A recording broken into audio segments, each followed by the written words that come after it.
모든 것이 주님의 은혜인 줄로 믿습니다. 그리고 아까 첫 찬양처럼 하나님께서 하늘 양식 넘치도록 채워주시는 이 아침이 될 줄로 믿습니다. 우리 한나라 은혜교회 우리 김건능 목사님 너무너무 존귀한 분이시고 통일 리더이시고, 또 우리 한나라 은혜교회는 남북한이 하나 되는 이름 그대로 한나라, 하나님의 은혜로 남한 따로 있고 북한 따로 있는 것이 아니라 한나라의 은혜. 또 여러분의 교회는 질적 수준이 참 높잖아요. 우리 대한민국 최고의 신학대학인 정신대학에서 조직신학 교수님도 한나라교회 함께 섬겨주시고, 또 여러 리더들이 같이 모이는 이 공동체, 우리 같이 오고 싶었습니다. 그래서 저번에도 한번 예배당 새롭게 꾸미고 와서 예배드리고, 우리 교인들이 다녀가면 더 큰 은혜를 받고 갑니다. 통일 비전에 대해서. 그리고 얼마나 건강한 교회고 아름다운 교회고, 참 예배 인도하시는 우리 목사님과 함께 모든 예배가 초점이 오직 우리의 예배의 관객은 오직 한 분, 하나님 한 분이신 줄로 믿습니다. 예수님이 임재하시는 이 교회인 줄로 믿습니다. 추운 겨울, 긴 겨울 지나이라고 했었고 이제 참 아름다운 봄이 되었잖아요.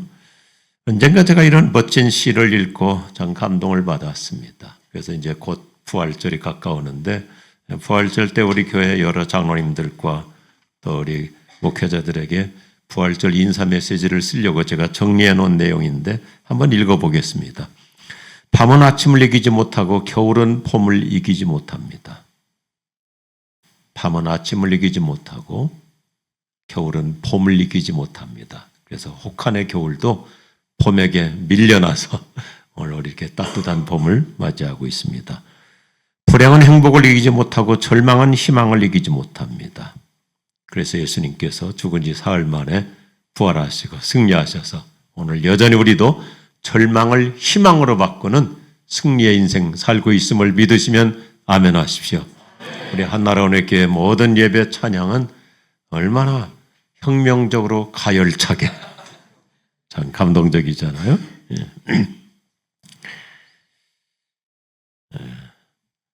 저는 지난 주일날 제가 한 달에 한 번씩 저희 교회에서 설교하는데, 설교하고 곧바로 저녁 비행기를 타고 호주 시드니에 갔다 왔습니다. 갔다가 지난 또 목요일에 왔는데, 사실상 지금 아시아 여자 축구 대회를 호주에서 하고 있습니다.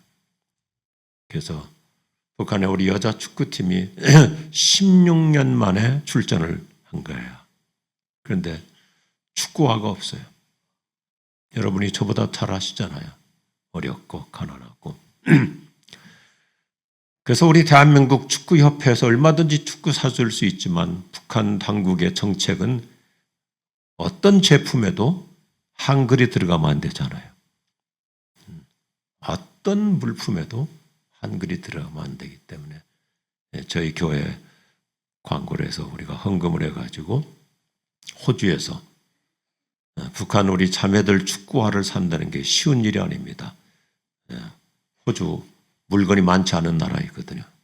그리고 덩치가 큰 나라이거든요. 그러니까 북조선의 작은 자매들 사이즈 맞는 신발을 사기 위해서는 수십 군데 가게를 들려서 얼마나 감격적이고 감동스러운지.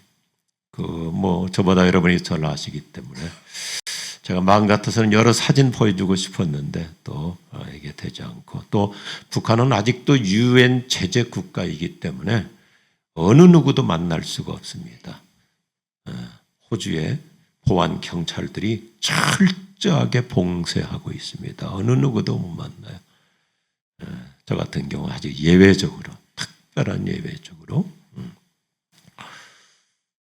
단장도 같이 격려하고 위로하고, 북한 다 단장이죠. 지금 북조선 여성 축구팀이 나와가지고 첫 경기에서 우즈벡을 3대0으로 이겼어요. 그리고 지난 또 금요일에는 방글라데시를 5대0으로 이겼어요. 운동선수들은 해외 나갈 때 절대 해외 음식을 안 먹게 되어 있습니다. 배탈 나면 경기를 못 하니까요. 그래서 북조선에서 다 반찬 싸갖고, 반찬이 몇 개지 되나요? 쌀도 북한에서 다 가져왔는데 쌀은 공항 통과를 못하는 거예요. 농산물이기 때문에. 그래도 다행히 호주는 우리 이민자들이 많기 때문에 한국 쌀도 있고 일본 쌀도 있어서 그걸 가지고 우리 몇 사람이 호주에 체류하는 분들이죠. 특별 허가를 받아서 삼시세끼 다 밥을 해주는 거예요. 밥을 해주고 반찬은 북조선에서 가져온 거, 뭐 간단한 마른 반찬 몇 개 하고 고추장에다 밥 비벼 먹고. 그래도 뛰는 거 보면 얼마나 가열차게 뛰는지. 그러니까 이기는 거예요. 당해낼 수가 없어요. 뭐 깡마른 상태이지만 첫 경기를 시작할 때부터 구호 소리가 달라요.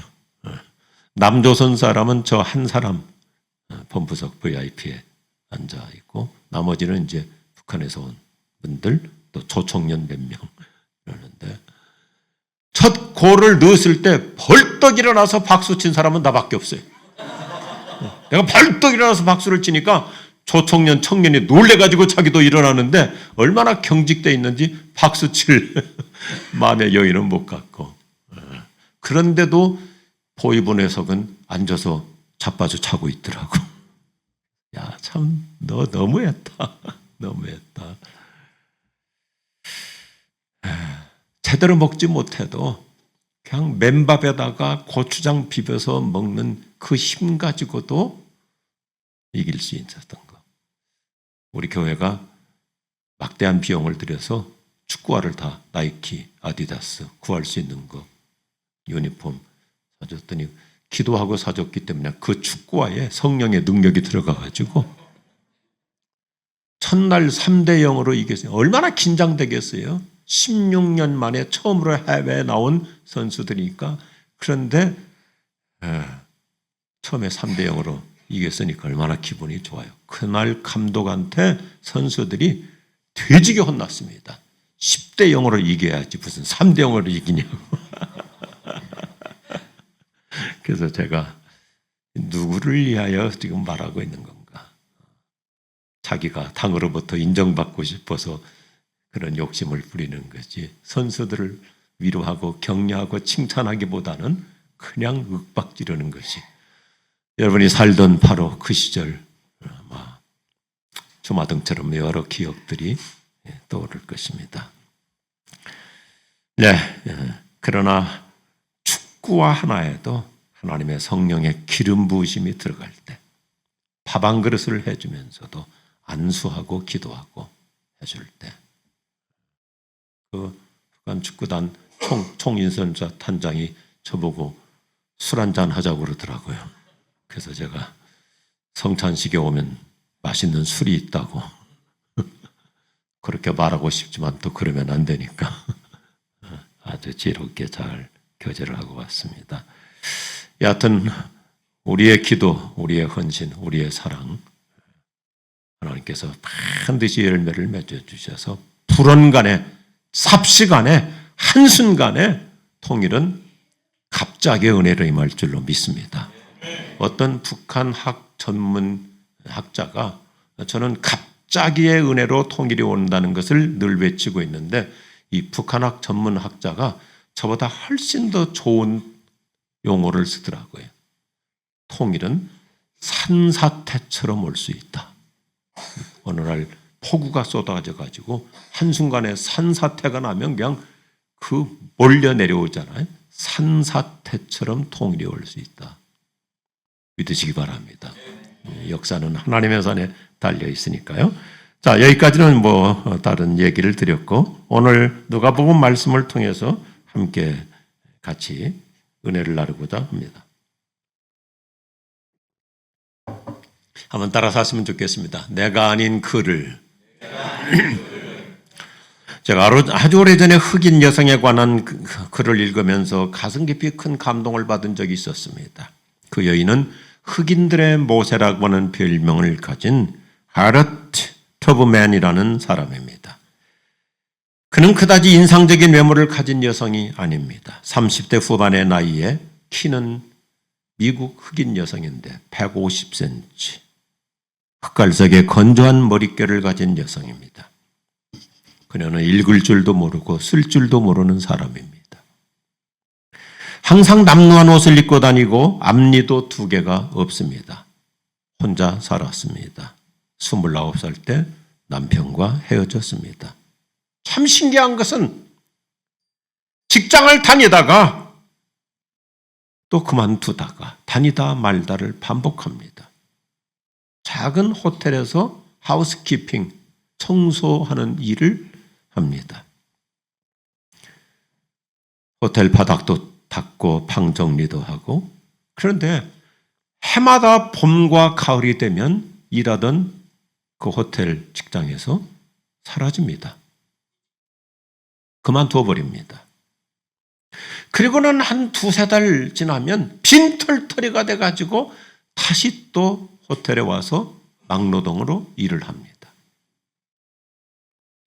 그는 쥐꼬리만큼의 돈이라도 벌기 위해서 힘을 다해 일합니다. 또 치명적으로 안타까운 것은 간질 증세도 있습니다. 이런 여성을 이혼당했죠. 혼자 살죠. 흑인이죠. 볼품도 없죠. 돈도 없죠. 힘든 직장도 다니다 말다 하죠. 이런 여성인데 누가 존경하겠습니까? 그러나 이 여인을 존경하는 사람들이 수많은 사람들이 있습니다. 그들은 그를 따라 미국 남부에서 탈출해서 자유를 얻은 노예 출신들입니다. 그들은 이 이름 모를 한 여인의 희생적인 리더십에 언제나 머리 숙여 존경합니다. 그는 그 당시 노예들을 탈출시킬 목적으로 만든 비밀 조직의 은신처 지하철도의 탈출로를 따라 수많은 흑인 노예들을 자유로운 북부로 옮겨주는 일을 한 것입니다. 그래서 흑인들의 모세로 알려져 있습니다. 흑인들의 모세. 사실 그 여인은 글을 읽을 줄도 모르고 쓸 줄도 모르고 인생의 밑바닥에서 잡일을 하면서 자기 젊음을 사는 흑인이었지만 1850년부터 남북전쟁이 일어날 때까지 10년 동안 19번에 걸쳐서 미국 남부에 있는 300여 명의 흑인들을 자유세계로 탈출시켜준 위대한 여성입니다. 지금으로부터 140-50년 전에 300명의 흑인 노예들을 한 여성이 탈출시켰다고 하는 것은 어마어마한 일입니다. 지금으로 말하면 3만 명도 넘는 그러한 엄청난 일을 한 것입니다.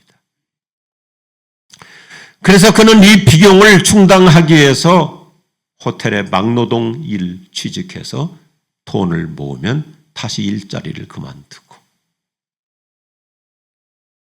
남쪽으로 내려가서 흑인 노예들을 북쪽으로 데리고 오는 일을 했던 것입니다. 그는 남북전쟁이 시작될 즈음 미국 역사상 그 누구보다 더 많은 흑인들을 노예제도의 속박에서 구출해낸 역사의 거인입니다. 1m 50cm의 작은 체구이고 앞니빨도 2개가 빠졌고 29살의 남편도 헤어지는 이러한 처절한 인생을 산 것이 그의 운명이 아니라 그는 수많은 사람들을 탈출시켜서 자유인이 되게 하는 거인 인생을 살았습니다. 우리나라에도 우리 주변에도 이런 분들이 얼마나 참 귀한 분들이 곳곳에 계십니다. 최근에는 북한에서 중국으로 팔려가 불안과 두려움으로 10년, 20년 세월을 보내고 있는 분들을 한국으로 데려와서 이렇게 자유의 몸이 되도록 하는 일에 앞장서서 헌신하는 우리 김건능 목사님. 또 여러분들 얼마나 하나님 앞에서 존귀한 자인가. 거룩한 사명감으로 일하고 있습니다. 한 영혼이 천하보다 귀하기 때문이죠. 내가 아니면 누가 그들을 구해내나 이런 거룩한 사명감을 가지고 일하는 거예요. 오늘 누가복음 10장에 등장하는 어떤 착한 사람, 내가 아니면 그를 어떻게 구출해내는가? 예수님께서 들려주시는 이 여리고 지역의 강도 사건 얘기는 우리가 익히 알고 있는 스토리입니다.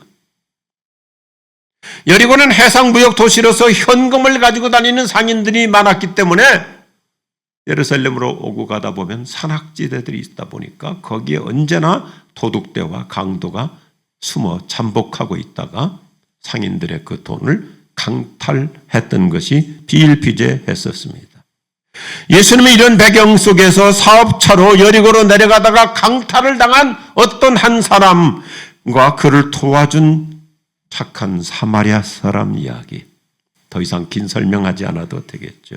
오늘 스토리를 저는 이 문장을 간단하게 정리하는 걸 좋아하는데요. 한 4가지로 정리를 해봅니다. P자를 가지고요. 첫째, 피해를 입히는 사람, 강도, 도둑. 피해를 입히는 사람. 둘째, 이 이름 모를 어떤 상인, 피해를 입는 사람. 그런데 예수님께서 아주 깊은 메시지로 전곡을 찌르는 또 하나의 사람이 있죠. 그 훌륭한 제사장, 율법사들, 성경을 가르치는 사람들은 세 번째, 피하는 사람. 자기에게 불이익을 당할까봐, 자기도 혹시라도 손해를 당할까봐 도와줘야 될 순간인데도 피해가는 사람. 우리 주변에 의외로 많습니다. 앞장서서 나서서 사랑을 실천해야 될 그리스도인이 오히려 도피하는 현대인으로 살아가고 있습니다. 피해갑니다.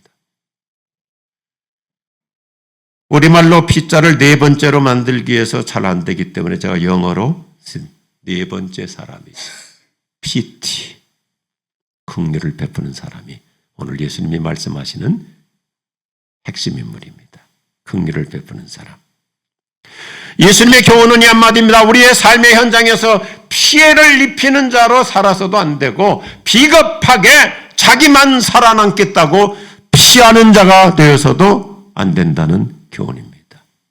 그 당시 종교 지도자들 성경을 그럴듯하게 가르칩니다. 사랑을 예찬합니다. 선행을 멋있게 형이상학적으로 아주 철학적으로 논리적으로 잘 가르칩니다. 그런데 막상 도움이 필요한 결정적인 순간에 이들은 피해갔습니다. 피해갔습니다. 오늘 31절과 32절에서 2번이나 거듭 예수님께서 강조하십니다. 피해갔다. 그런데 사마리아 사람 유대인들한테 인정도 받지 못하는 혼혈라라고 하는 그러한 사마리아 사람은 강도를 만나 거의 죽을 지경이 된 사람을 찾아갔다고 성경은 대칭적 강조를 하고 있습니다. 정말 사랑을 실천해야 되고 정말 말씀을 그대로 행동으로 옮겨야 될 바리새인들과 성경학자 제사장들은 피해갔는데 사마리아 사람은 신분도 없는 사람인데 이 사람은 어려운 이웃을 찾아갔다는 것을 강조합니다. 여기 종교 지도자들은 성경이 가르쳐주는 사랑의 본질을 가장 잘 알고 있으면서도 내가 지금 이 사람 돕다가 나까지 봉변당하면 어떡하지? 내가 이 사람 도와주다가 괜히 이 사람 내가 도와주다가 나도 강도 만나면 어떡하지? 처음부터 끝까지 모든 핵심 주제 주인공은 나입니다. 나. 내가 손해보면 어떻게 하지? 나까지 어려운 일을 당하면 어떡하지? 핵심 주제가 어려움을 당하고 있는 그가 아니라 나입니다. 철저히 자기 중심. 나뿐인 사람. 나뿐인 사람이 나쁜 놈입니다. 이게 우리 모습이에요. 여기 서 있는 저부터도 삶의 모든 현실 속에서 우리가 성경을 아주 멋있게 얘기합니다. 저도 뭐 성경에 대해서 사랑에 대해서 실천에 대해서 그럴듯하게 얘기하면서도 결정적인 순간에는 언제나 내가 중심일 수 있다는 것을 예수님은 우리에게 전곡을 찔러서 각성시켜 줍니다. 그런데 이 선량한 사마리아 사람 예수님은 아주 대조적인 말씀을 하고 있죠. 이 사람은 어떤 마인드인가요?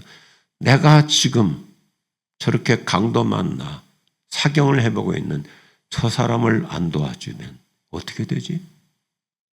내가 저 사람을 구렁텅이에서 끄집어내지 않으면 저 사람 죽을 수도 있잖아. 내가 그냥 지나가 버리면 저 사람은 영영 살아나올 수도 없잖아. 이번에 관심사는 내가 아닌 그입니다. 나도 일어날 수 있지만 나에게도 어떤 사건이 당면할지 모르겠지만 내가 그냥 피해가고 내가 그냥 지나간다면 저 사람 결국 죽고 말잖아. 저 사람 못 일어나잖아. 지금 내가 돌봐주지 않으면 저 사람 인생 여기서 끝나잖아. 관심사는 내가 아니라 그입니다. 오늘 예수님께서 빌어가시는 메시지의 핵심은 역설적입니다. 누가 나에게 좋은 이웃인가? 우리는 늘 이 생각을 하며 살아갑니다. 누가 나에게 좋은 이웃이 되는가? 예수님은 그런 생각을 벗어나서 내가 어떤 이웃이 되어야 할 것인가? 주제가 다릅니다. 누가 나에게 좋은 이웃인가가 아니라 내가 그에게 어떤 친구가 되어야 할 것인가? 할렐루야. 누가 나에게 유익한 사람인가를 계산하며 사는 것이 아니라 내가 그에게 어떤 유용한 존재로 살아야 될 것인가? 이 도전을 주고 있습니다. 일반적으로 약은 사람일수록 늘 자기를 먼저 생각합니다. 자기 손해 안 보려고, 자기 불리해지지 않으려고. 목회자부터 그래요. 목회자부터. 자기 인기 떨어지지 않으려고. 정말 사명감을 가지고 목자로서, 리더로서 내가 오해를 받더라도, 내가 여러 가지로 조금 힘든다 할지라도 내가 섬겨야지. 이것보다는 내가 괜히 끼어들었다가 내가 손해보면 안 되지. 여기 착한 사람이 강도 맞는 자에게 얼마나 섬세하고 어질게 배려해 주는지 오늘 말씀을 보십시오. 가까이 내려가서 상처를 포도주로 소독해주고 기름으로 치료해주고 자기 옷을 찢어 싸매어 엎고 올라와 자기는 걷고 환자는 나귀에 태우고 갑니다.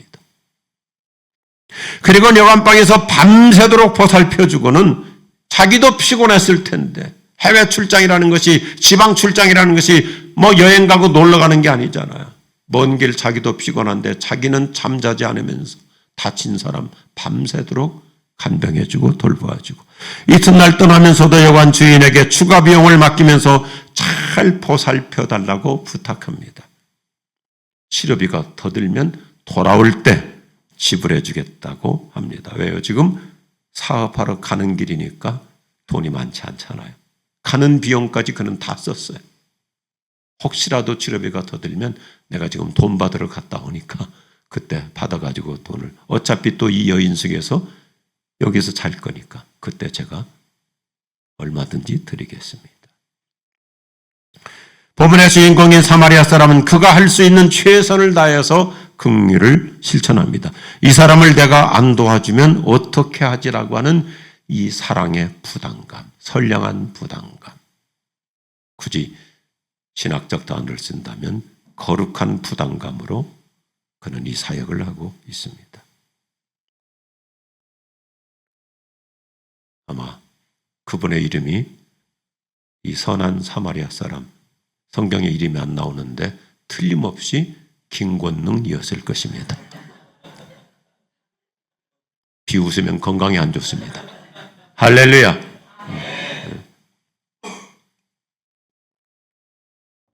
내가 아닌 그, 나보다 그입니다. 이프의 심리학이라고 하는 아주 오래된 책이 있습니다. 네일 로즈 박사가 쓴 책인데 제가 이 책 참 좋아했거든요. 인간의 후회를 크게 두 가지로 나누는데 한번 생각해 보세요. 하나는 하지 말아야 될 것에 대한 후회. 하지 말아야 될 것. 그때 내가 그렇게 거짓말했으면 안 됐지.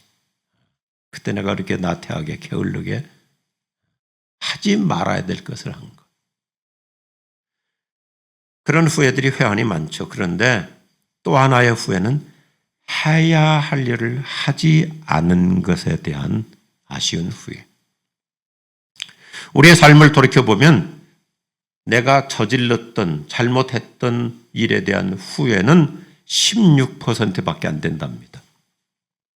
하지 않은 일, 그때 내가 밥값 내가 냈어야 되는데, 그때 내가 도왔어야 되는데, 그때 내가 그분 전화해 줬어야 되는데, 그때 내가 먼저 손 내밀었어야 되는데, 해야 할 것을 하지 않은 것에 대한 후회가 86%를 차지한다고 합니다. 가만 보면 그래요. 우리가 그때 내 마음에 감동이 있었을 때, 그때 헌신했어야 되는데,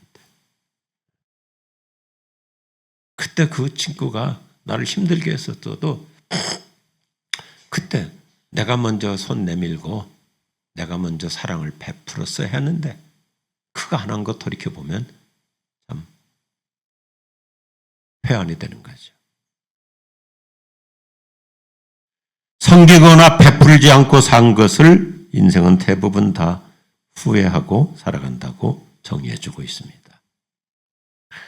참 우리 한나라 은혜교회 오늘도 이렇게 빼곡하게 모여서 예배드리고 있는데, 우리 교회 안에도 보면 우리 한나라 은혜교회도 들어오면서부터 얼마나 감동적인지요. 장로님도 앞장서셔서 여러 사역자들이 앞에서 그렇게 친절하게 안내해 주시고 섬겨주시고, 교회 안에는요, 제가 만든 단어예요. 섬김 중독적으로 사는 분들이 많아요. 섬김 중독적. 경찬팀, 예배팀 맡아요. 내가 교회 학교 교사, 내가 안 맡으면 누가 하지? 내가 주방에서 섬기지 않으면 누가 일하지? 내가 우리 김 목사님 이 사역을 내가 잘 돌봐드리지 않으면 누가 하지? 힘들고 어려운 일을 내가 맡지 않으면 누가 하지? 언제나 관심은 나보다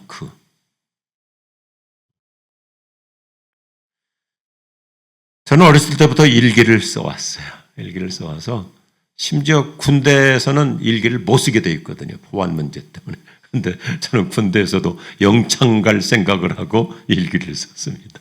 일기를 써가지고 침대 밑에다 감춰놓기도 하고. 그런데 제가 대학 2학년 때 1976년 7월 11일에 썼던 일기 내용을 그대로 한번 읽어드리겠습니다. 제 일기지만, 나는 어머니와 함께 여의도 순복음교회 버스를 타고 오살리 기도원으로 가고 있었다. 기도원에 거의 다 왔는데 커브길에서 미군 지프차가 중앙성을 침범하여 우리가 탄 버스와 정면 충돌하였다. 우리 버스는 앞유리가 다 깨졌는데도 어머니는 전혀 부상을 입지 않으셨다. 그때 엄마가 잠깐 졸고 계셔서 머리를 숙이고 계셨기 때문에 그 버스 앞 유리창, 깨진 유리창이 우리 어머니를 비켜서 뒷좌석에 있는 사람들한테는 날아가 버렸어요. 그러나 그 미군 지피차는 뒤집혀서 불이 붙었다. 한 명의 미군 병사는 불에 타 죽고 말았다. 그런데 운전병은 온몸에 불이 붙은 채로 뛰쳐나왔다. 나는 그 순간 본능적으로 뛰어내려가 그를 끌어안고 시골길이니까 논두렁으로 떼글떼글 굴러서 그 흑인 병사의 불이 붙은 몸을 제가 끌어안고 굴러 내려갔기 때문에 불을 꺼줄 수가 있었습니다. 저는 지금도 제 일기장 내용 그대로인데요. 그 냄새가 지금도 나는 듯 하는데, 그는 흑인이라 털이 많아 불에 타는 냄새가 매우 독했다. 뜨거운 불에 익어버린 살점도 내 몸에 묻었다. 한순간에 제가 그 흑인 병사를 끌어안고 떼글떼글 굴러서 몸에 불을 꺼서, 그리고는 일어나서 그 불탄 털들을 뺏겨주고 살점들을 만져주는 사이에 앰뷸런스가 와서 그를 싣고 갔습니다. 저는 이 따금 생각합니다. 아마 이 사람이 예수를 믿게 되었으면 천국에서 만날 것이고, 그때 내가 한마디 할 수 있거든요. 야, 너 털 타는 냄새 독하더라.